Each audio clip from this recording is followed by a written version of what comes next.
இப்ப தனுசு ராசி நேயர்கள் அர்த்தாஷ்டம சனி காலகட்டத்துக்குள்ள வராங்க.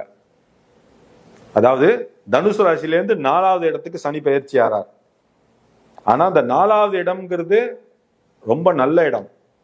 கேந்திரஸ்தானத்துல 4வது இடம், அந்த இடத்துக்கு வந்து சனீஸ்வரன் பயிற்சி ஆறார். அப்படிங்கும் போது இந்த அர்த்தாஷ்டம சனிங்கிறது உங்களுக்கு பாதிப்பு இருந்தாலும் உங்களுக்கு வரக்கூடிய அந்த யோகங்களுக்கு எந்த ஒரு தடையும் இருக்காது.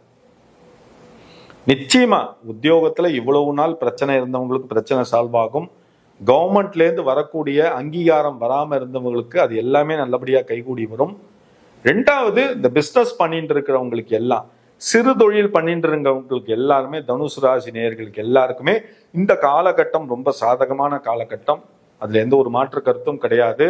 அடுத்தது வந்து நடன கலைஞர்கள், ஒயிலாட்டம், மயிலாட்டம், இசைக்கலைஞர்கள், மீடியாவில் இருக்கிறவங்க எல்லாருக்குமே இந்த காலகட்டம்ங்கிறது உங்களுக்கு சாதகமான காலகட்டம்.